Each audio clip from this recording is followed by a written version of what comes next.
All right, boys and girls, the last book I'm going to read is called Abe Lincoln's Hat. And you should have made a hat for Abe Lincoln the other day. So I can't wait to see what this book is about. This book has a number 3 on it because that's called a step into reading book. This is one of the books that as you get a little older and learn how to read, you might be on a step 3 book. It starts, of course, with step 1. Abe Lincoln didn't have much money, but when he became a lawyer, he wanted to look his best. So he bought a long black coat and a tall black hat. So back then, when people did not have a lot of money, and they always went out and they tried to buy one very impressive suit or dress that they would have a very fancy outfit. Every day, Abe wore his hat to his new job. People noticed the tall man and his tall hat.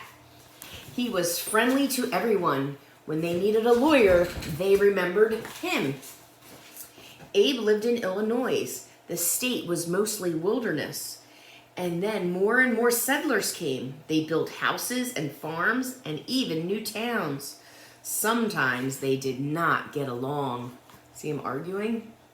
They argued over land, animals, and money. Lawyers like Abe could help the people settle their arguments. They could get people to get a fair trial in court. So Abe helped a lot of people. Abe Lincoln was a smart lawyer. People came to him with all kinds of problems. He helped them all. But he had one problem himself. He always forgot to answer his letters. He forgot where to put his important papers. And a good lawyer could not forget. Abe wanted to be a good lawyer, but he was not good at being a paper keeper. So what could he do? Look at all the papers all around. A lawyer has to read and write a lot of things. Abe had an idea. In his tall hat, he could put letters deep inside of it. He could stuff notes into the leather band. And when he took off his hat, the papers would remind him what he had to do. That idea worked most of the time. One day, some boys played a trick on Abe. They tied a string across the street. The string was way up high. Everyone in town could walk under it except for Abe. You see Abe, he's over there. And the boys put the string across the street. What do you think is going to happen to his hat? When Abe walked down the street, that string knocked off his hat. His papers flew everywhere. He bent over to pick him up, and the boys ran out hiding. They jumped all over him. Abe laughed. He was not mad at the boys. He liked a good joke, Abe. But the trick did not stop him from carrying all those papers in his hat. Once the lawyer sent Abe a letter, Abe stuck it in his hat. The next day, Abe bought a new hat, and he put away his old one. Weeks again, that lawyer wrote him, "Why didn't you answer my letter?"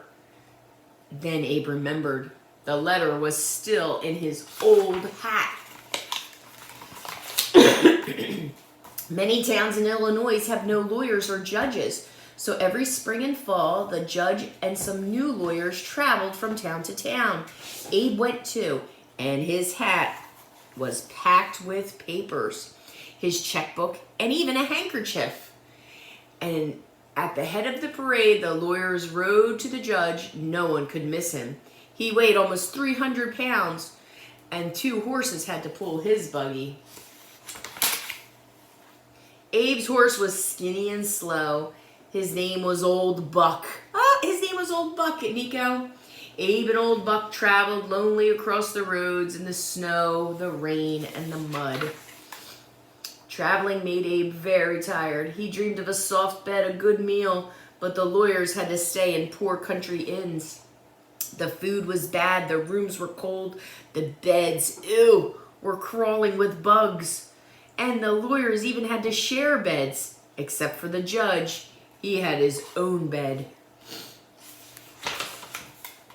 Early in the morning, the courthouse bell would ring. Abe hurried to court. Pigs lived under one courthouse, and Abe had to talk very loudly over all the grunts and squeals. People came from near and far to hear Abe. He made the trials easy to understand. He told jokes and stories. And people said he could even make a cat laugh.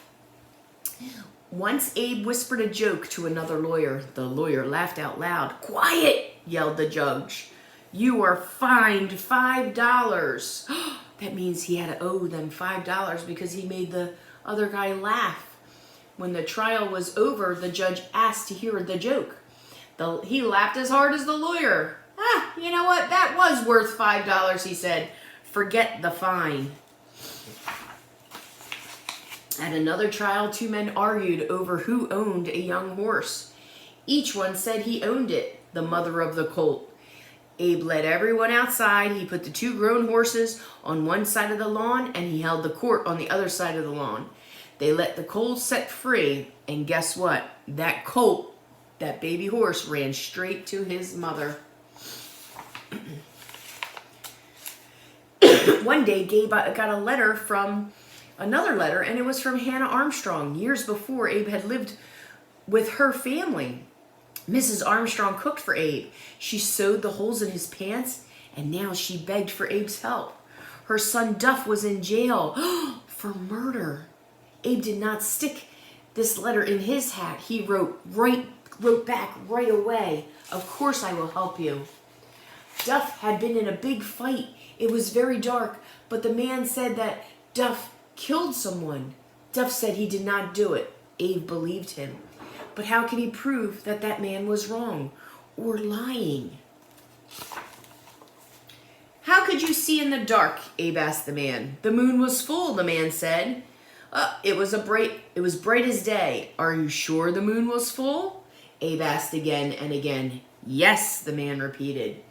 Then Abe held up a famous book of facts, and he said there was no moon in the sky on the time of that fight.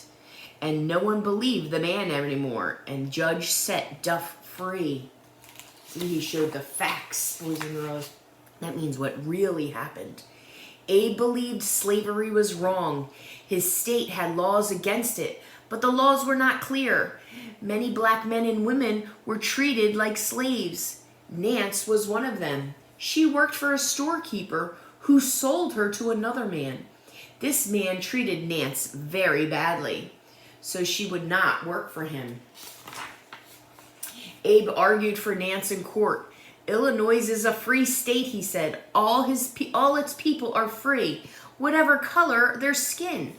The judge decided Abe was right, and from then on, no one could be bought or sold in Illinois. See, there's the United States. There was the United States. The free states were up north, and the slave states were in the south. And we talked about that the other day, how the states up north had a big war with the states down south, and we called that the Civil War, boys and girls. Abe had saved Nance, but half of the states in America still had slaves. In a few years, there would be even some new states out west.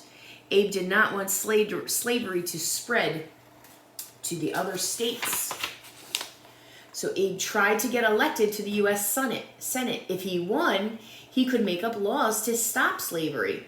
He ran against Stephen Douglas. Douglas argued that each state should decide for itself if they wanted to have slaves or not.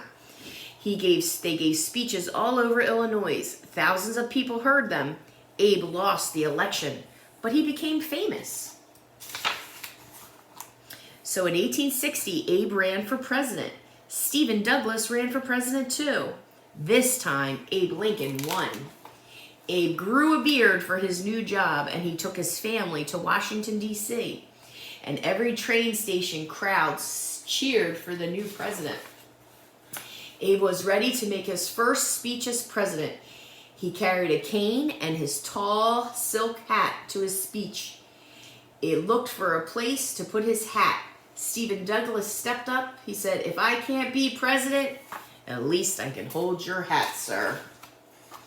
Abe Lincoln was a great president. He freed the slaves, he worked for fair laws, and he helped unite the nation after a long, long war.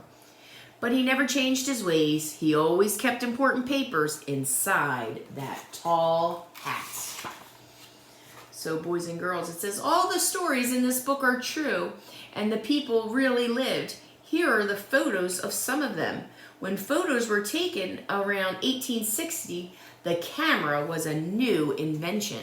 So to take a picture, you had to stand still for a very long time. So there was the judge that was in the story. And there is Duff Armstrong. That's the man that they said killed somebody, but he really didn't. And there's Stephen Douglas. He's the one who won the Senate. And of course, there's Abe Lincoln. Look how tall he was. All right, so what I think I want you to do with your hat today, if you did your hat yesterday, I think I want you to write a little bit about what you did today. What was your plan today? How about that? You can write out a plan, and you can have mom and dad help you write. And if you really want to challenge yourself, maybe you can try to write the word Abe's hat. Oh, and there it is, A, B, E. You can write Abe's, and mom and dad can show you how to make this little fancy letter. It's called, this fancy punctuation mark, it's called an apostrophe S. And that'll say Abe's. And then if you put an apostrophe S, it'll make it Abe's hat. H, there's a fancy A and a T. Maybe you can write Abe's hat and stick a letter inside Abe's hat of what you did today. Mom and dad can help you write that letter and stick it in his hat. I can't wait to read them. All right, and if you want to draw a picture too, this could go with your picture about what you did today in the snow. All right, boys and girls, have a wonderful day, okay? Bye-bye.